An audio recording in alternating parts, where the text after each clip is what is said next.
তিনজন ঘাড়ে এটা অনেকটা হয়তো কিছু কিছু ক্লাসের লোক আছে কষ্ট পাচ্ছে, সার্বিকভাবে অর্থনীতি একেবারে খুব খারাপ এসে না।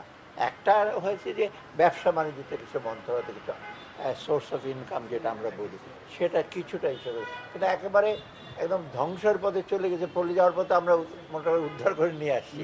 আর সেকেন্ড হলো নূতন এমপ্লয়মেন্ট জেনারেশনটা একটু কম হচ্ছে, যেটা আমরা এখানে এখনো বলছি ইমিডিয়েটলি ইনফ্রাস্ট্রাকচার প্রোগ্রেস এগুলো যে করে। আর ব্যবসা বাণিজ্যটা আমরা চেষ্টা করছি, কারণ ব্যবসা বাণিজ্য সবচেয়ে বেশি।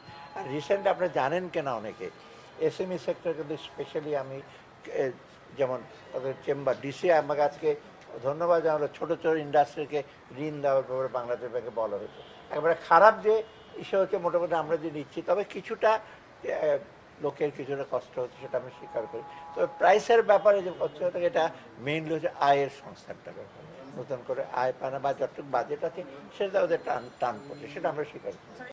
পরে ধরে বলে মধ্যে কিন্তু গার্মেন্টস আমরা তো ক্যাশ ইনসেন্টিভ দিচ্ছি, আমরা জানি পারফরমেন্স ভালো না হলে ক্যাশ ইনসেন্টিভ দিতাম না। তো মোটামুটি ওভারঅল ভালো। কিছু কিছু আছে তাদের ম্যানেজমেন্টের দোষ আছে, কিছু কিছু আছে তাদের প্রোডাক্টটার ইসে আছে, ডিমান্ডটা তেমন নাই, এবং সেটার জন্য কিন্তু আমরা চেষ্টা করছি কীভাবে প্রাইভেট সেক্টর এসে করা যায়। আগের সরকারের অনেকগুলো প্রতিষ্ঠান বন্ধ হয়ে গেছে নানা কারণ, তাদের বন্ধ হচ্ছে, যেমন 14টা প্রতিষ্ঠান বন্ধ হচ্ছে ভ্যাকসিন করে, সেক্ষেত্রে আরও হচ্ছে। এই ক্ষেত্রে এই মানুষগুলো তো আনএমপ্লয়মেন্ট হচ্ছে, সেটা ভ্যাকসিন করাটা ইউনিক চ্যালেঞ্জ ছিল। এগুলো কিন্তু সরকার বরং দায়িত্ব নিচ্ছে ওদের নিজেদের দোষে, করাপশনের দোষ ম্যানেজমেন্ট, আর সরকার থেকে আমার লেবার যেটা অন্যগুলো আমরা কিছু কিছু দিচ্ছি তা না, কিছু দিচ্ছি না তা না, দেওয়া হচ্ছে কিছু, কিন্তু সবাইকে একবার সরকারি প্রাইভেট লাইবিলিটি সরকারের ঘাড়ে না। সরকারের টাকা মানে আপনাদের জনগণের টাকা, ওটা তো অন্য কাজে ব্যয় করতে হতো আমাদের, স্বাস্থ্য শিক্ষা সামাজিক। এখন যদি আমি তাদের প্রতি আমাদের নজর আছে, আমরা চেষ্টা করছি অল্টারনেটিভ এমপ্লয়মেন্ট হয়, সেটা হয় বিডার সাথে কথা হয়েছে যে এক্সপোর্ট কৃষি জোনে নতুন নতুন ওখানে রিলোকেট করা যায়, এটা আমরা প্রেসিডেন্টের নিয়ে কথা হয়েছে। এলওসিটা একটা পার্টিকুলার দেশে আসে, কিন্তু ওই দেরি হওয়া মানে যে প্রজেক্টের সম্বন্ধে আমরা সন্দেহ প্রকাশ, অনেকে বলে বন্ধ না আসার সম্ভব।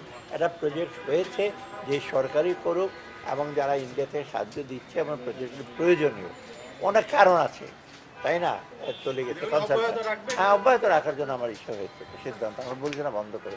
তবে কয়েকটা যে একেবারে প্রোগ্রেসে 0 থেকে 1, 2 আমরা দেখবো, সেগুলো ইচ্ছা করবো, কিন্তু আপাতত জেনারেশন বন্ধ করার ইচ্ছে নাই।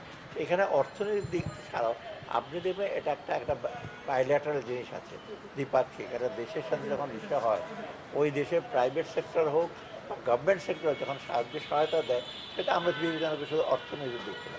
অর্থনীতির প্রকল্পটা নেই, কিন্তু ক্যান্সেল করার এখন সেন্সিটিভ ব্যাপার, অর্থাৎ এই ব্যাপারে আমি যথেষ্ট যত্নবান। চট করে ক্যান্সেল করে দেবো, যেমন আমরা এখন চট করে নিচ্ছ না বাইরের থেকে, দুটার ব্যাপার আমার সামনে আমি ঢাকা শহরে আরও সার্ভিস ওয়াটার ইউজ করি, এইগুলো আমরা ইস্যু করি।